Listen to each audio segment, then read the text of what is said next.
Bonsoir à tous. Comme prévu juste avant, nous avons dans nos locaux Lisa Pfister, interviewée par Nathalie. Alors elle a préparé plusieurs questions, on va les écouter toutes les deux. Bonsoir à vous. Bonsoir. Alors Lisa, vous êtes blogueuse sur l'Asie Lizzy, où vous donnez des astuces pour consommer mieux.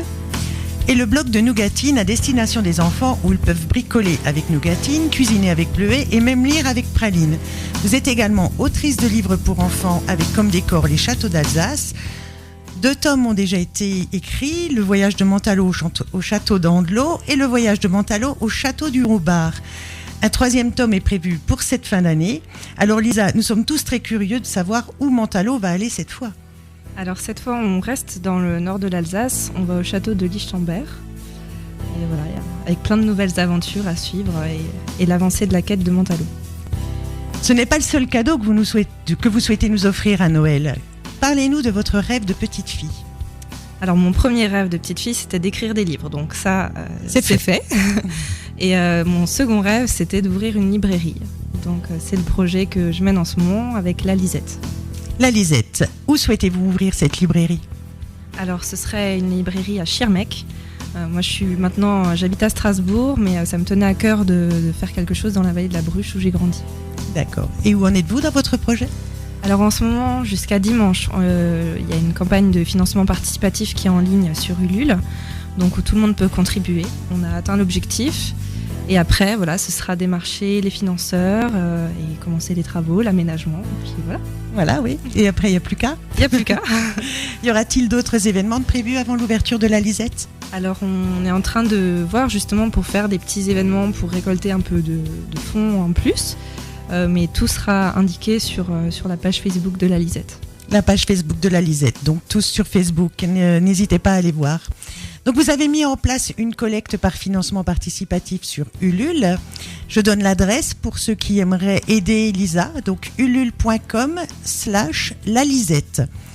Donc vous avez atteint votre objectif, mais les gens peuvent encore donner. Oui. En fait, la collecte se finit dimanche à 23h59. Jusqu'à là, on peut donner et plus le montant sera élevé, plus ce sera facile pour moi après de démarcher d'autres financeurs.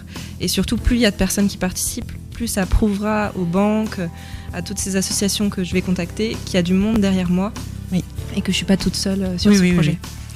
Vous n'êtes pas toute seule, j'ai vu qu'il y avait déjà plus de 200 contributeurs sur Ulule. Il y a plus de 200 contributeurs, oui. Oui, vous avez du monde. Énorme. Oui, c'est beaucoup.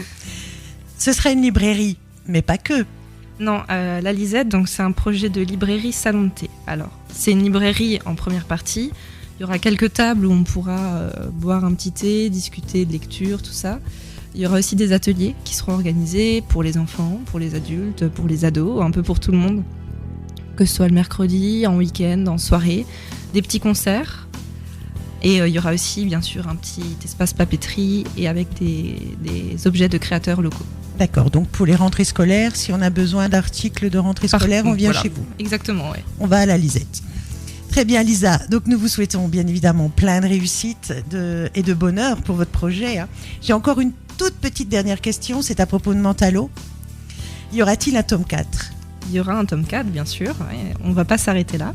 Donc allez-vous embrasser votre petite grenouille ? Alors il n'y aura pas de bisous sur la grenouille, elle a encore un peu de chemin à faire et d'ailleurs le tome 5 se passera au château de Salm, donc on revient dans la vallée on revient dans la vallée, oui. Voilà.